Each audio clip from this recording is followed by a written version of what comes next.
Hi everyone! Welcome to our new audiobook. I really appreciate it if you could subscribe or liked the video. It helps me a lot. The novel of the same name is also available on Amazon Kindle. If you enjoy this book, please support the author's work by clicking the link below. Now, let's start. Chapter 1. The Night That Changed Everything. Lavinia's Point of View. I watched the sex tape of my mate Alpha Noah and our son's nanny Chloe all night. The phone screen glowed in the darkness of my bedroom, casting harsh shadows across my face. My fingers trembled as I replayed the video for the 100th time. Each moan, each thrust, each whispered word carved deeper into my soul like silver claws. Last night, thunder had jolted me awake. The storm outside matched the chaos brewing in my chest as I reached across the bed, only to find Noah's side cold and empty. His scent lingered on the silk sheets, but he was nowhere to be found. I searched his study first. Empty. Then I heard its soft sounds drifting from the first floor. My bare feet padded silently down the marble staircase, following the noise like a moth drawn to flame. Chloe's door stood slightly ajar. Golden light spilled through the crack, and with it came the unmistakable sounds of flesh against flesh. My heart stopped. Through the gap, I saw him. My partner of 10 years. The one destined for me, who has loved me deeply since our teenage years. The father of my cub, Luke Noah, was pressing Chloe against the windowsill, roughly entering her from behind. Rain was beating fiercely against the glass, her nurse uniform bunched up around her waist. Is this some kind of unusual kink?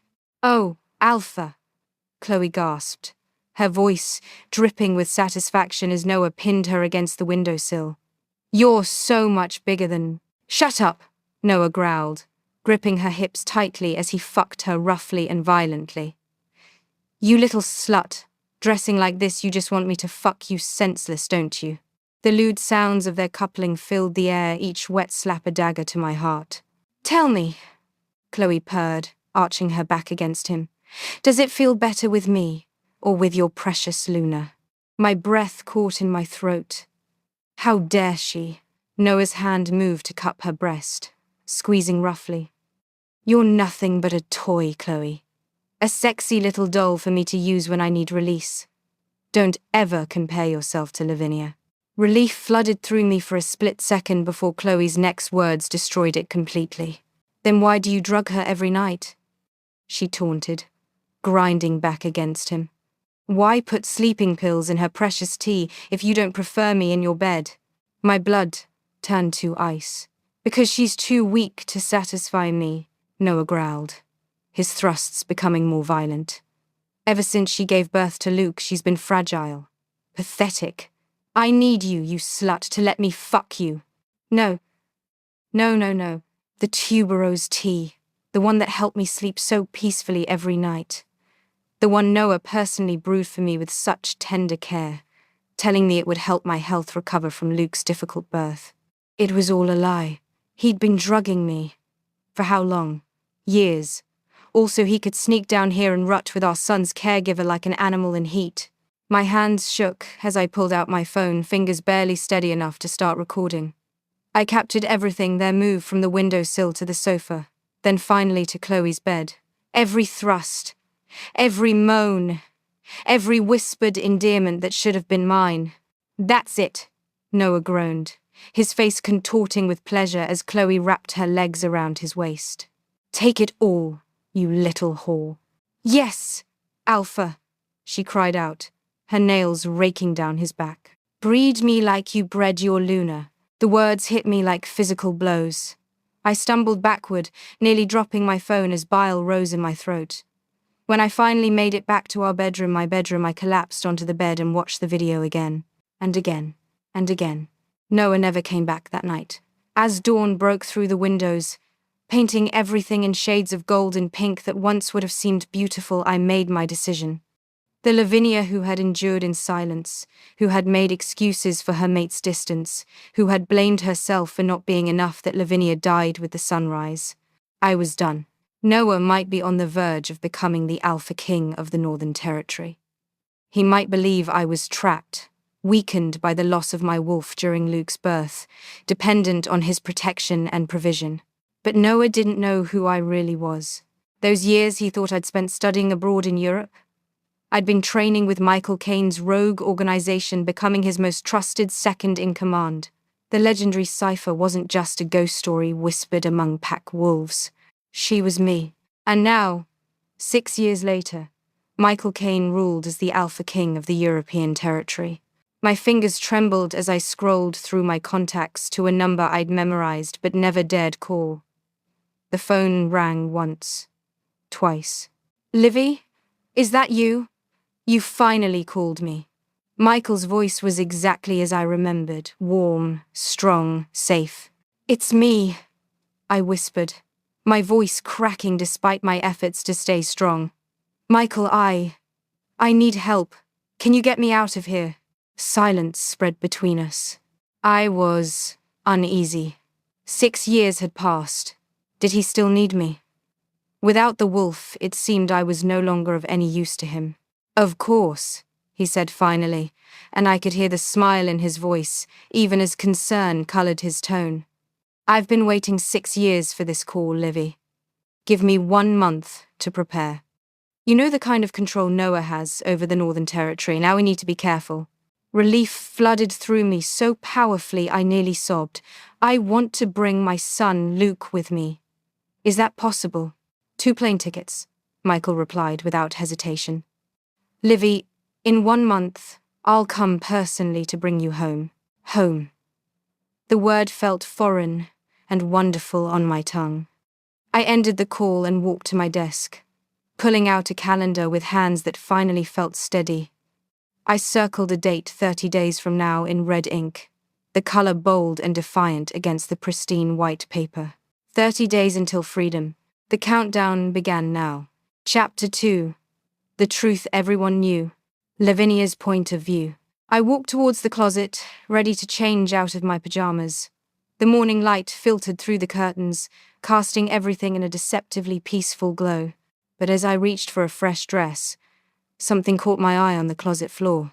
A pair of torn, red lace panties lay crumpled in the corner, reeking of Jasmine Chloe's signature scent, and stained with semen that unmistakably smelled of Noah. My stomach churned. How long had this stuff been here?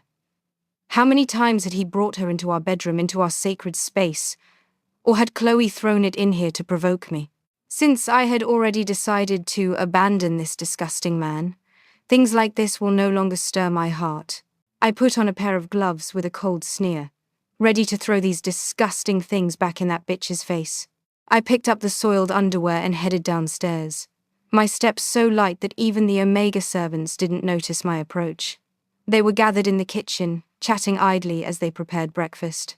"That slut was at it again last night," one of them whispered, scrubbing dishes with unnecessary force. Whenever the Alpha's home, her moans echo through the entire villa. The cook nodded knowingly.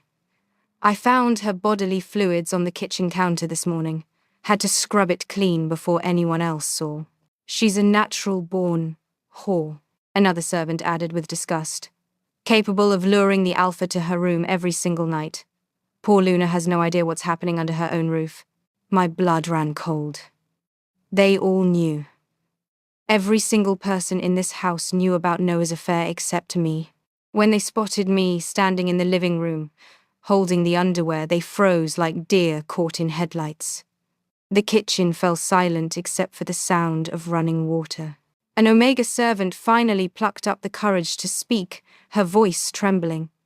"Luna Lavinia, isn't today Parent-Child Day at the creche? We were wondering why you hadn't left yet." Parent-Child Day. I had completely forgotten in my haze of betrayal and rage. "I'm leaving now," I said quietly, dropping the panties on the counter. "Make sure these find their way back to their owner." I rushed upstairs, threw on the first dress I could find, and hastily drove to the Crimson Pup creche. My hands shook on the steering wheel as I replayed the servant's words. How long had I been the laughingstock of my own pack house? My hands gripped the steering wheel so tightly my knuckles were white, but I forced myself to focus. Luke needed me there. Whatever was happening between Noah and me, my son came first. At the nursery entrance, a young teacher I didn't recognize stopped me with a bright smile. "Excuse me, are you here for Parent-Child Day?" she asked cheerfully. "Yes, I'm here for Luke Redgrave. I'm his mother."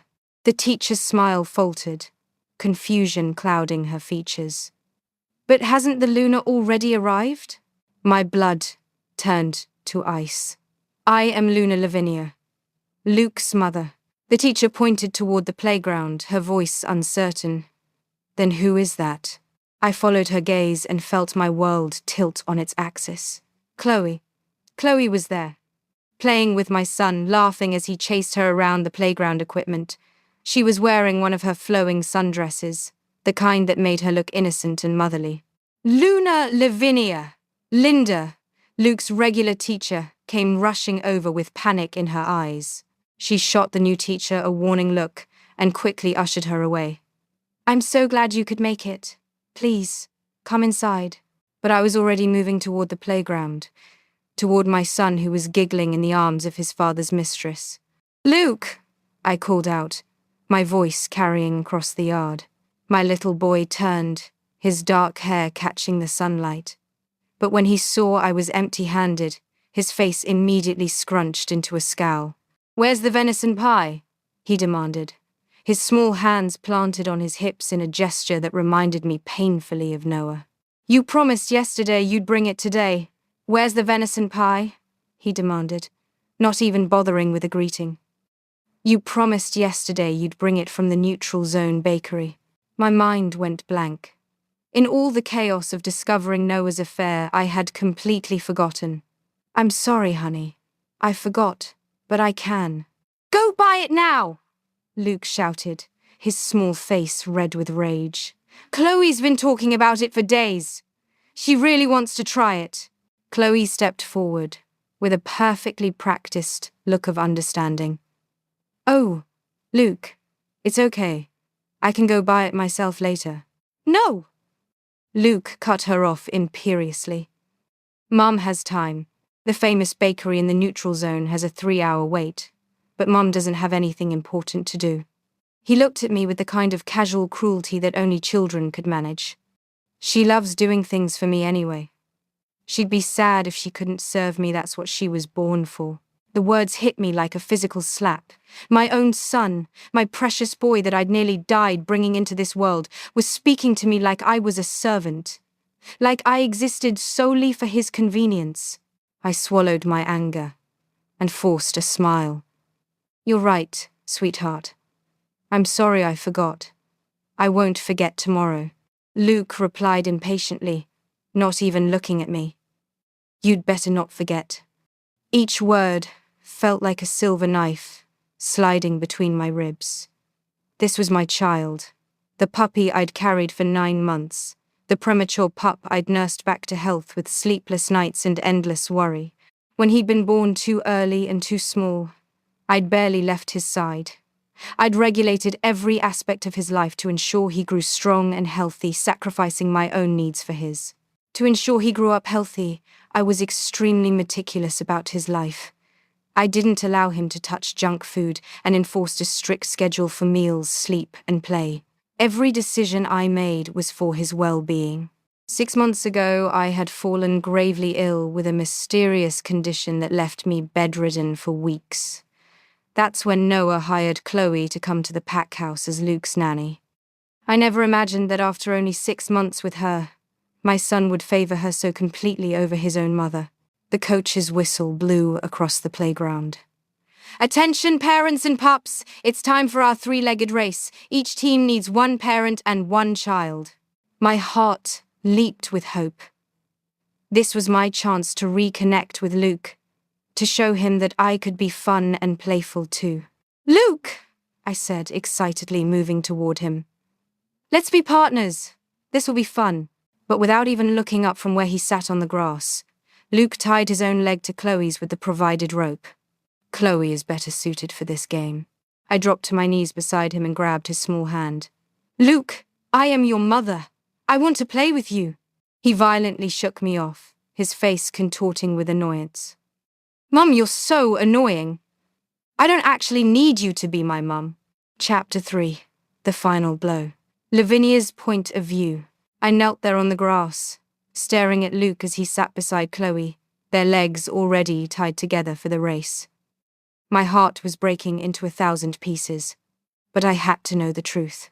Luke, I said, my voice barely above a whisper, if you had to choose, who would you rather have as your mother? Luke didn't even hesitate. He looked up at Chloe with adoring eyes and smiled brightly. Mummy Chloe, of course. The word mommy hit me like a silver bullet to the chest. He called her mommy. My son called his father's mistress mommy.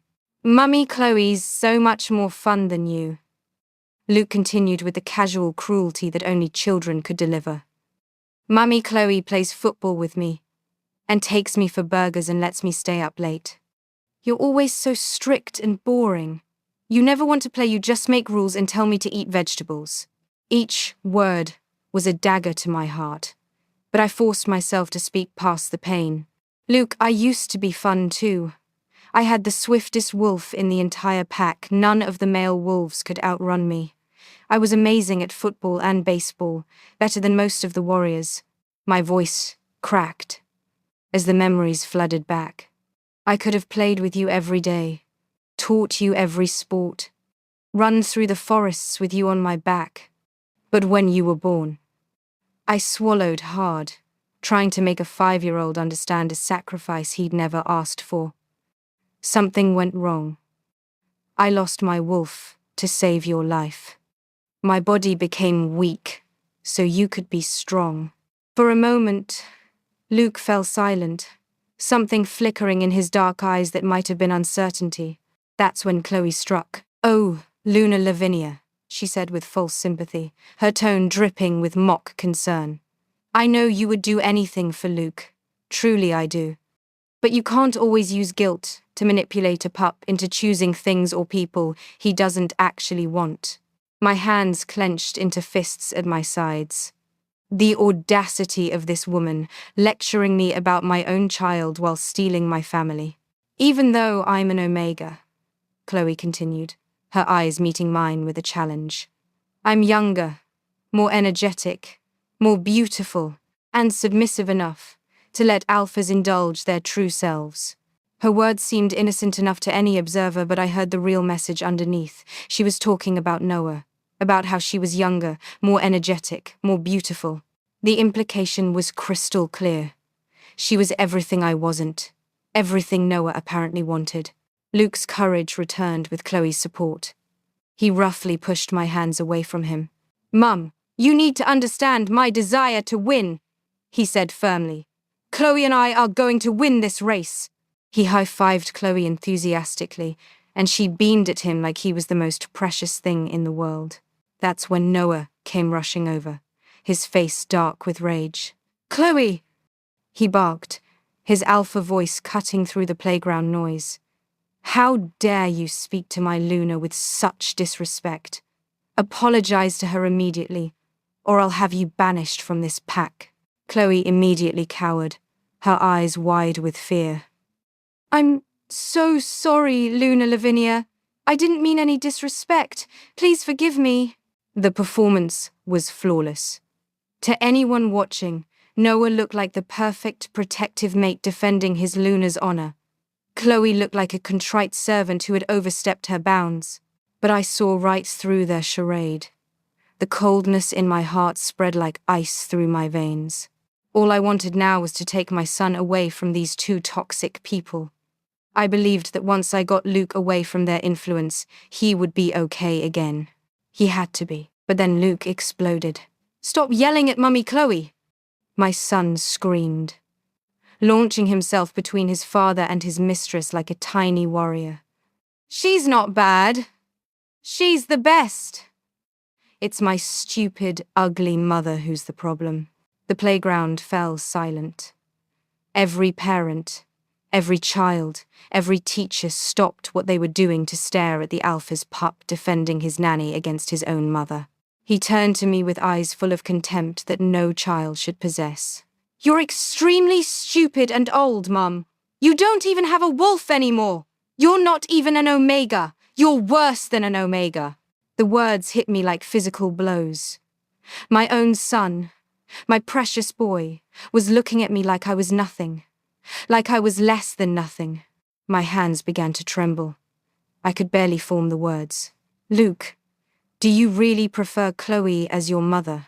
He looked at me with those cold, dark eyes, Noah's eyes, and said the word that shattered what was left of my heart.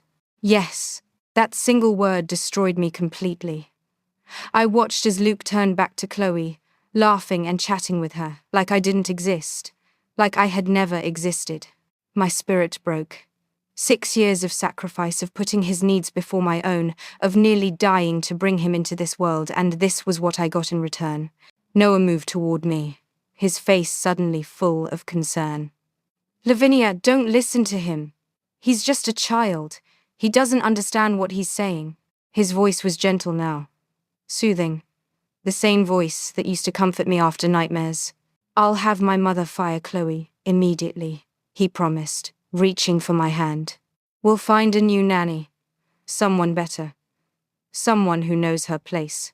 But his gentle words sounded like poison now. Everything he said was a lie. Everything had always been a lie. Since both my mate and my son had chosen Chloe over me, I was done with them. I didn't want either of them anymore. I pushed Noah away with more force than I'd used in years. Don't touch me, I said quietly, stepping back from his reaching hands. Livy, please, I said, don't touch me. Then I turned and walked away from the playground, away from my son's laughter, away from the life I'd thought was mine. Noah tried to chase after me, but I heard Chloe's voice stop him. Alpha, maybe you should let the Luna cool down on her own. She seems very upset, and sometimes space is what people need when they're emotional.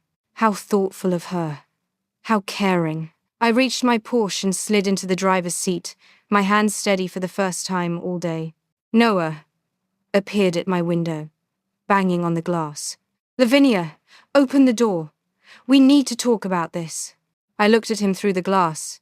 This man who had been drugging me, cheating on me, lying to me for years.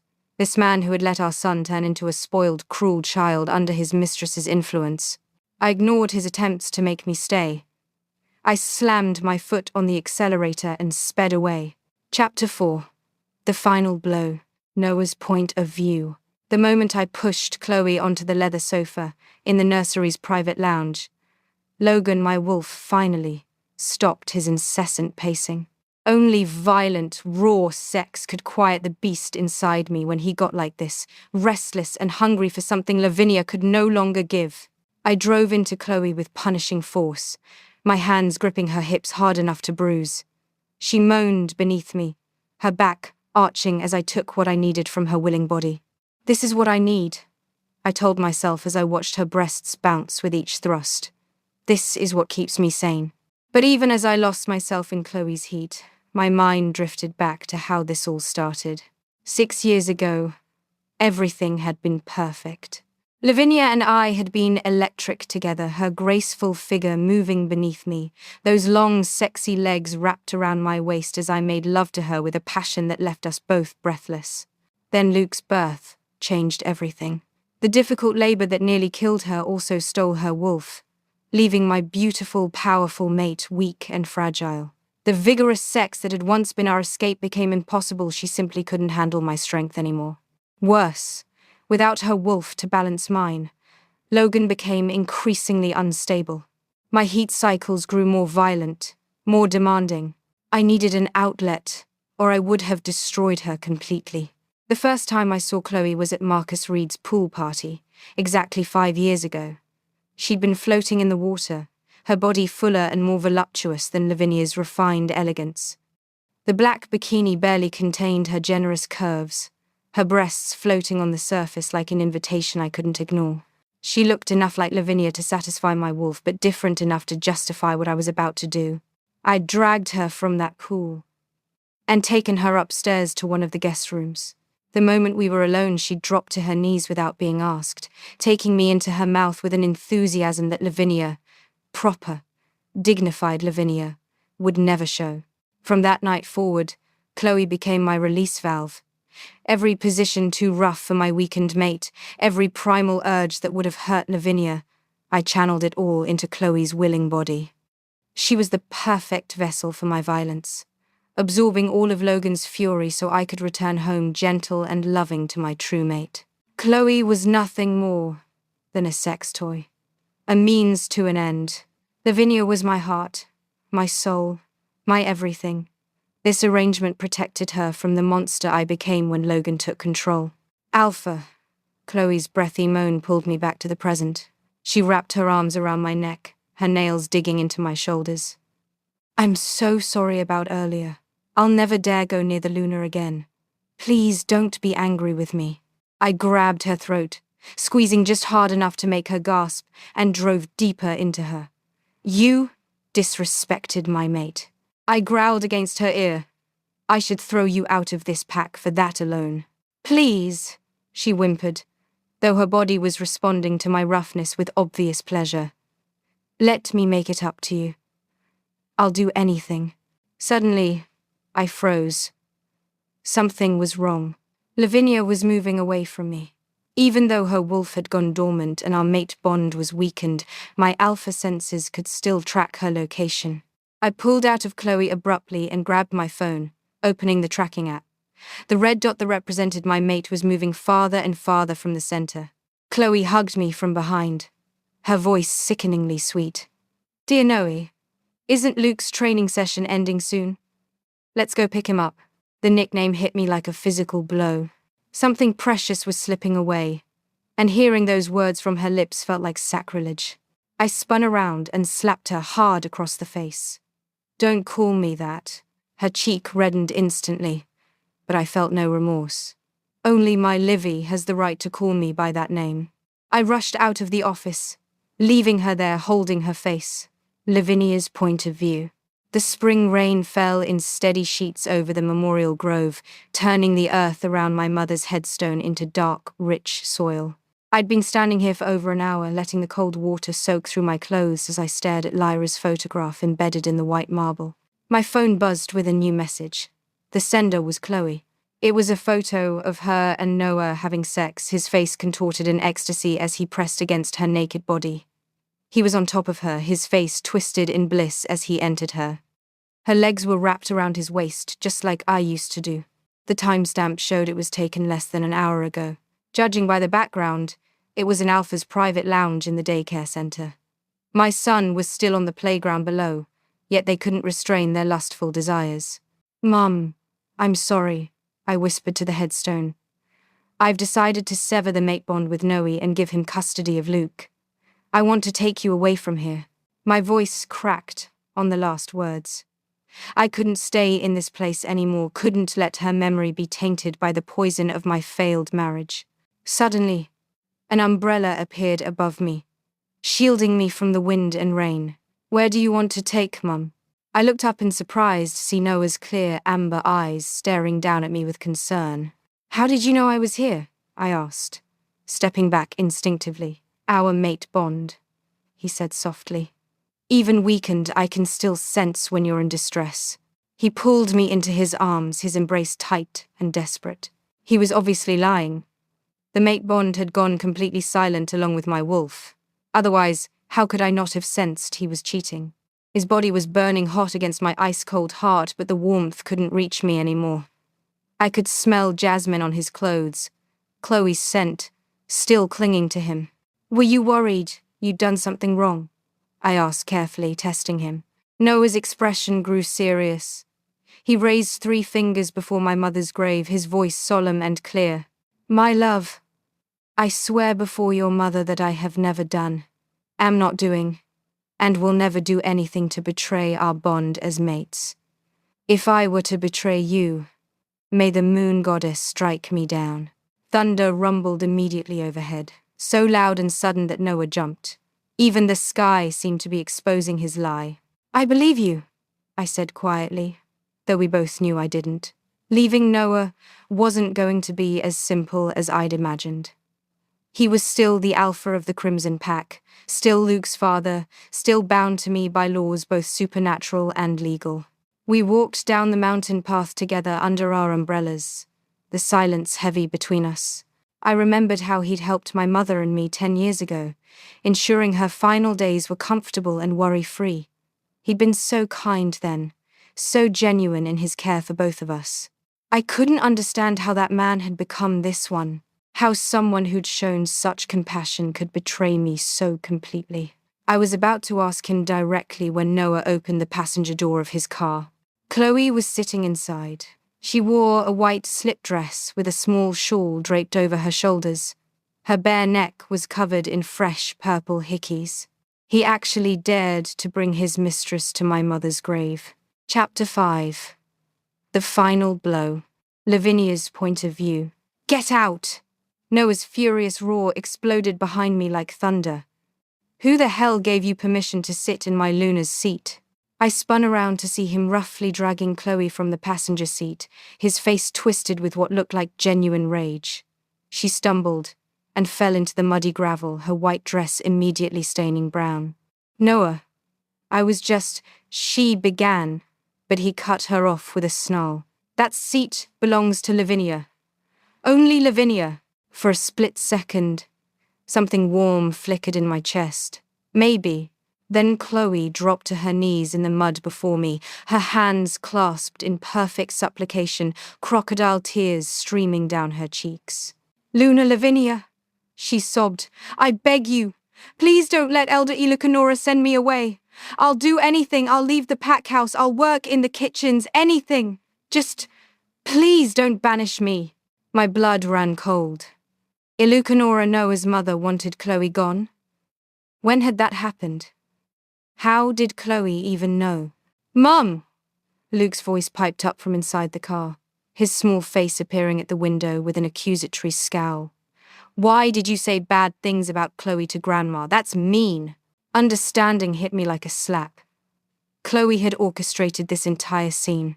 She'd brought Luke here specifically to create discord between us, to make me look like the villain who'd complained about her to Ilukanora. The woman was a master manipulator. Lavinia would never speak ill of anyone, Noah said firmly, stepping forward to place a protective hand on my shoulder. My mate has too much integrity for petty gossip. Once, those words would have warmed me. Now they sounded like mockery coming from the mouth of a man who'd been buried inside his mistress less than 2 hours ago. But Chloe got fired, Luke insisted, climbing out of the car and rushing to Chloe's side. Someone had to tell Grandma something bad, and you're the only one who doesn't like her. Luke, I said quietly, my voice steady despite the chaos in my heart. You shouldn't make accusations without knowing the facts. My 5-year-old son looked at me, with Noah's stubborn chin raised defiantly. Then prove you didn't! Go tell Grandma not to fire Chloe right now, or I won't believe you! I watched in horrified fascination as Luke helped Chloe to her feet, fussing over her muddy dress while completely ignoring the fact that I was drenched and shivering in the cold rain. His small hands smoothed her wet hair back from her face with tender care he'd never shown me. Oh, Luke, Chloe said with perfect, practiced sweetness. You shouldn't speak to the Luna that way. She's your mother. But when Noah and Luke weren't looking, she caught my eye and gave me a small, triumphant smile that made my blood boil. I'll kneel here for as long as Luna Lavinia wants, Chloe announced loudly, making sure Luke could hear every word. I don't care if I catch pneumonia, as long as she doesn't have me banished from the pack. See? Luke turned to me with tears in his eyes. Chloe's willing to die for us. You have to help her, Mum. You have to convince Grandma. Everything will be fine once Chloe is properly dismissed, Noah said, though his words carried a strange undertone I couldn't quite place. You could even go speak to my mother directly, Luke. I'm sure she'd listen to you. I stared at him in shock. Was he actually giving our son the idea to plead Chloe's case to Ilukanora? That's it! Luke's face lit up like Christmas morning. I'll go beg Grandma myself. Chloe, you have to come with me. She needs to see how good you are. Before I could protest, Luke was pulling Chloe toward the car, both of them climbing into the back seat together. I watched my precious boy, my only child, treat this woman like she was his real mother, arranging her wet shawl around her shoulders and promising her everything would be okay. Once Chloe is out of our lives, everything will return to normal, Noah said softly, moving to stand beside me. I promise you, Livy, our family will heal. I looked at him, this man I'd loved for 10 years. Did he truly believe what he was saying? Did he really think we could just erase Chloe and pretend none of this had happened? There's no going back, Noah, I said quietly. Some things can't be undone, but I knew there was no going back. Too much had been broken. Too much had been revealed. I'll drive myself, I said when Noah gestured toward his car. Livy, there's no need. I said I'll drive myself. I was afraid if I shared a car with them, I might lose control and kill them all. We drove to the Redgrave estate in separate vehicles, the rain continuing to pound against my windshield. Each drop felt like a tear I could no longer shed. The moment I parked, Ilukanora rushed out with pack servants holding umbrellas. She wrapped her arms around my soaked form without hesitation. My dear child, you're freezing, she said, her voice filled with genuine concern. Come inside immediately. She guided me into the warm sitting room, ordering servants to bring hot moonlight herb tea and thick blankets. Her care felt like a mother's love, something I'd been starving for. Ilukanora had been my mother Lyra's best friend. After Lyra's death, she'd cared for me like her own daughter. In the warmth of the room, she took my cold hands in hers. I know everything, Lavinia, she said softly.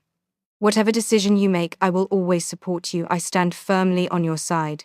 Her words broke something loose in my chest. Finally, someone who truly cared about me. I opened my mouth to tell her about my decision to sever the mate bond, to explain everything I'd discovered. That's when Luke burst through the door. He threw himself at Ilucanora's legs and began to cry, his small body shaking with sobs. Grandma, please don't send Chloe away, he begged. I promise I'll never call her mummy again. Please, don't make her leave. Chapter 6. The Final Blow. Lavinia's point of view. Luke! Ilucanora's voice cracked like a whip. How dare you call that woman mummy? My son flinched but didn't back down. His small chin jutted out defiantly. Your mother is Lavinia, Ilucanora continued, her tone stern but loving. She sacrificed her health and her own wolf to bring you into this world. She's been suffering the consequences ever since, and you will show her respect. Luke's face twisted with anger. Nobody forced her to have me. The words hit me like a physical blow. My own child, my precious boy, speaking to me like I was a burden. Ever since I was born, all anyone talks about is how much Mum struggled, Luke shouted. She's always telling me what I can't do, what I shouldn't touch, what I'm not allowed to have. Whenever I voiced a different opinion, my father, grandmother, and aunt would tell me how difficult it was for my mother to give birth to me, and that I wasn't allowed to go against her wishes. Tears streamed down his face, but they weren't tears of remorse. They were tears of frustration and rage. Chloe lets me do whatever I want. She plays with me and reads to me and doesn't yell at me all the time. What's so wrong with liking her better? Every word stabbed my heart like a dagger. It turned out that my attempts to control him, which I thought were for his own good, meant nothing to him. Luke, maybe I was a bit too strict with you before. That was my fault as your mum. Would you be willing to give me another chance? I tried to make one last attempt in a calm voice. Stop pretending, he shouted. You just want all of us to revolve around you. You don't think you've done anything wrong. You just can't stand it when people don't like you. But Dad likes Chloe more too, doesn't he? Luke! Noah's voice boomed as he roughly grabbed our son's shoulder. That's enough, but the damage was done. The truth had spilled from innocent lips. I looked at Noah, and for the first time, I saw real fear in his eyes. Not fear of losing me, fear of being exposed. Chloe knelt on the floor, clinging to Ilucanora's leg like a desperate child. Please, Elder Elucanora, I'm begging you, don't fire me. I'll do anything, work in the kitchens, clean the floors, anything. Elucanora knocked Chloe's hands away with disgust. My decision is final. You're fired. Her voice was ice cold. You must stay away from Luke, you must leave the pack, and you must go tonight. Chloe's face crumpled, but I caught the flash of calculation in her eyes. She wasn't done yet. Luke dropped to his knees in front of me with a thud, his small hands clutching my skirt tightly.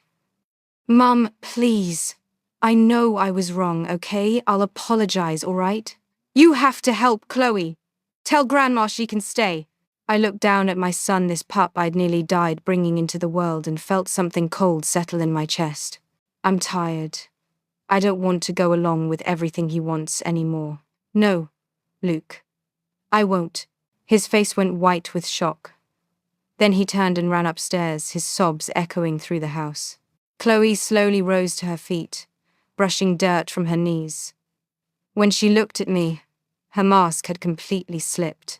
Even if I leave, she said with a twisted smile, you'll never win his heart.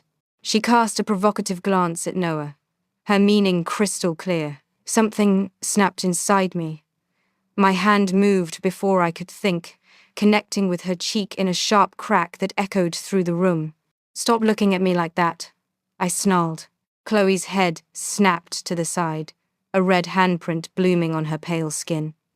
But instead of anger, she looked triumphant. I want to slap again. A scream came from upstairs. Luke's hurting himself. An Omega maid came rushing down the stairs, her face white with panic. He's got a silver knife. My blood turned to ice. Noah and I bolted for the stairs, Elucanora close behind. We burst into Luke's room to find him standing by his desk, a silver letter opener clutched in his small fist. Blood dripped from a gash on his forearm, staining his white shirt crimson. Luke! I lunged forward, but he held the blade higher. Stay back, he screamed. I know you love me more than anything, Mom. So now that I'm hurt, all I want is for Chloe to stay and take care of me. Can't you do that for me? My heart turned to stone. My own son, my precious boy, was willing to hurt himself just to break my heart and keep his father's mistress. I can find another nanny to stay with you, I said, my voice deadly calm. It doesn't have to be Chloe. I only want Chloe. Luke's voice cracked with desperation. Don't you love me most of all, Mom? Why can't you let Chloe stay? You're just jealous because she's young and beautiful. The accusation hit me like a slap. My 5-year-old son thought I was jealous of my husband's mistress. I will never agree, I said quietly. No matter what. Luke's face contorted with rage. He raised the silver blade and slashed his arm again, deeper this time. Blood splattered on the floor. Luke? Is this how you threaten your mother? I was very disappointed. I'm not threatening you, I just want you to agree. Do you agree? He roared hysterically. Go on then, I said, my voice empty of all emotion. Enough! Noah suddenly grabbed my arm violently and shoved me aside. Why can't you let Chloe stay for Luke's sake? He likes her. Why would you let our son get hurt over some Omega? Lavinia, when did you become so cold-hearted? They were the ones who betrayed me, yet now they're saying it's my fault. Luke dropped to his knees again, blood still flowing from his wounds. Mum, please. My birthday's in 30 days. The only present I want, the only thing I want is for Chloe to stay by my side forever. I looked down at this child who shared my blood, my DNA, my very essence. This boy I'd sacrificed everything for. Luke, I said, I consider you a big boy now, so I'm going to ask you one final, serious time. I knelt down to meet his eyes, my voice steady as granite. I will give you 3 chances to reconsider. Free trial chapters of this book are over. Do you like it? If you enjoy this book, please support the author's work by clicking the link below and buy it on Amazon Kindle. Have a nice day. See you in the next video.